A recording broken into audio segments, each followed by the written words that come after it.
Economia no contexto certo.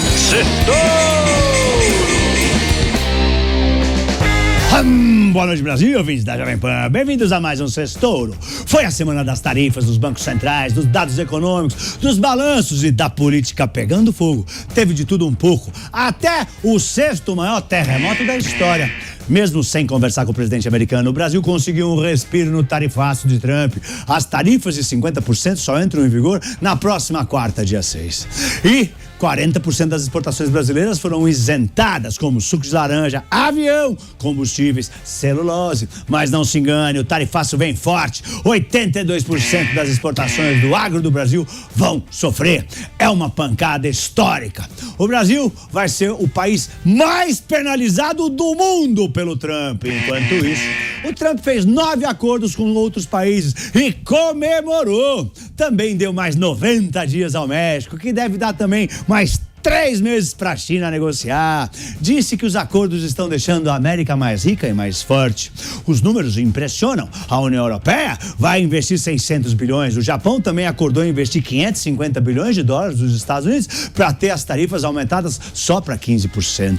E depois de dar um ultimato à Rússia e exigir o fim da guerra contra a Ucrânia em 10 dias, sob pena de novas sanções, Trump hoje reposicionou 2 submarinos nucleares depois que o ex-presidente russo e atual conselheiro de segurança de Putin, Dmitry Medvedev, dizer que o novo ultimato do Trump era uma ameaça e um passo em direção à guerra. O Trump ficou pé da vida e disse que o comentário foi altamente provocativo e reposicionou os submarinos nucleares. Na política monetária, os Estados Unidos e o Brasil mantiveram a taxa de juros inalteradas na super quarta, como esperado. Mas os 2 bancos centrais foram duros no discurso contra a inflação e esfriaram as esperanças de cortes em 2025. Na política, Lula ganhou pontos nas pesquisas e o ministro Alexandre de Moraes foi sancionado pelos Estados Unidos numa lista de medidas contra corruptos e ditadores. Primeiro ponto do Sextouro: os setores taxados por Trump temem colapso. O tarifaço de 50% do Trump pode ter impacto e será devastador e pode provocar um colapso em ao menos 3 pilares do nosso agronegócio e da indústria nacional: pescados, calçados e plástico. O setor de pescados, que exporta 70% da produção para os Estados Unidos, está em estado de choque. As empresas do Ceará e outras regiões já falam em recuperação judicial imediata. Mais de 1 milhão de pescadores profissionais estão com o emprego em risco. No setor calçadista, a previsão é brutal. As exportações ficarão inviabilizadas. Cerca de 8 mil empregos diretos ameaçados.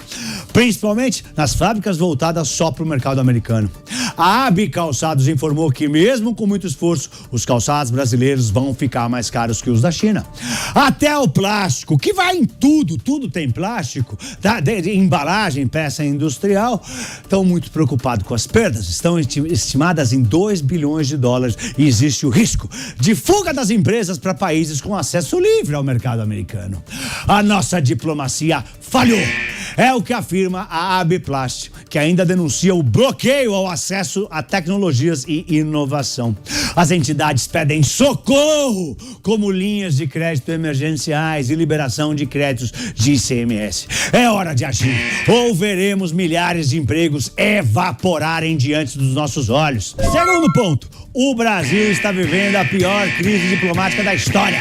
O presidente Lula e o ministro do STF, Alexandre de Moraes, são protagonistas desta instabilidade internacional que foi puxada por Eduardo Bolsonaro em reação ao julgamento de seu pai.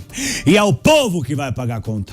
De um lado, o governo bate de frente com os Estados Unidos, sem diálogo. Do outro, Moraes entra em guerra com Trump e seus aliados, provocando sanções, retaliações e escalada das tensões. E o resultado foram as tarifas de 50% sobre os nossos produtos. Risco a milhares de empregos e o Brasil cada vez mais isolado no cenário global. O brasileiro comum é feito de refém, sem escolha, sem voto nessas decisões diplomáticas e agora sem mercado externo para carne, café, calçados, pescados e plástico. O Brasil não precisava ter entrado nessa briga, mas entrou. E entrou sozinho. Agora, resta a pergunta: até onde vai esse isolamento diplomático? Terceiro ponto, Lula agradece o tarifaço de Trump. Trump impôs um tarifaço de 50% contra o Brasil e quem saiu ganhando foi o Lula.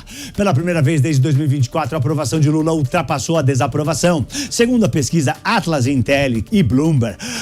E tudo isso no meio da pior crise diplomática da história do Brasil.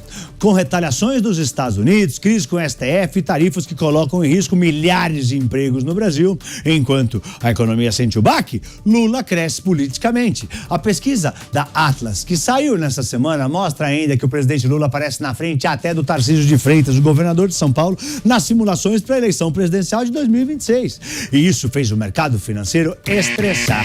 Segundo a pesquisa, Lula teria 48,5% dos votos contra 33% de Tarcísio. Enquanto o agro chora, o Planalto celebra. Trump foi o inimigo perfeito que a esquerda precisava. E quem paga a conta? É claro que é a gente, o produtor, o exportador, o trabalhador.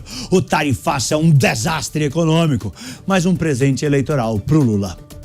Quarto ponto, Brasil na vice-liderança dos juros. O Brasil está em segundo lugar no ranking dos maiores juros reais do mundo. Nesta semana, o Copom, Comitê de Política Monetária do Banco Central, manteve a taxa básica de juros em 15% ao ano e avisou que os juros devem ficar neste patamar por o tempo que for necessário, um bom tempo.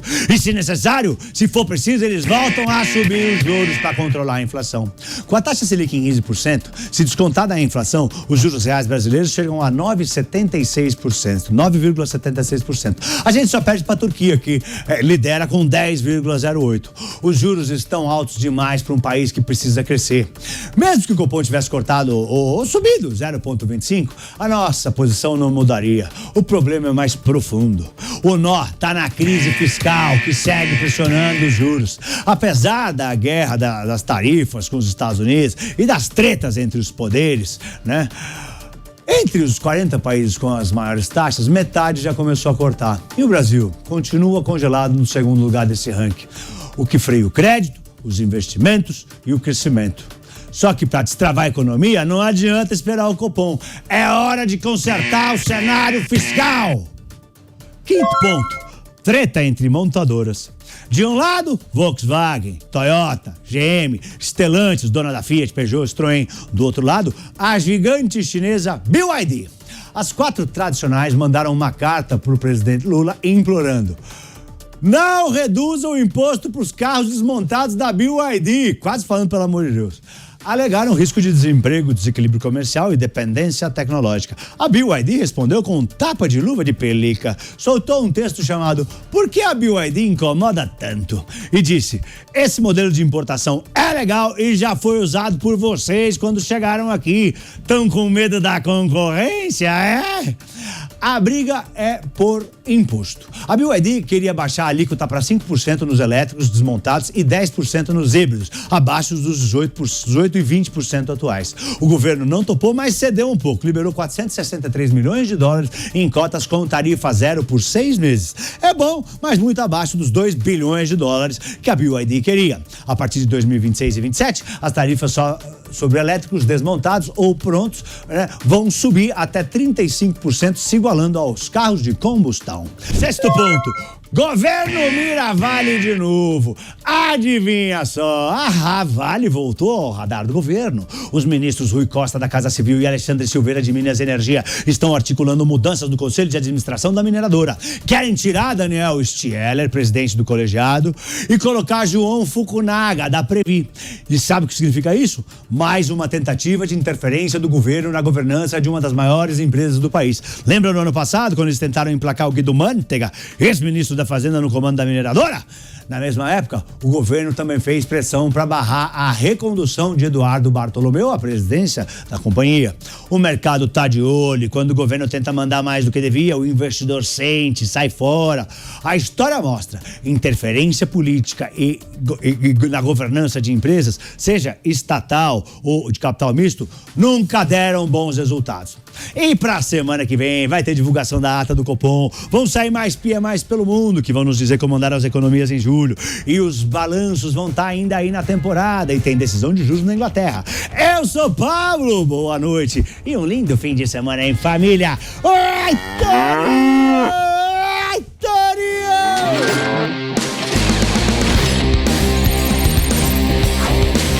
Economia no contexto certo. Sextou!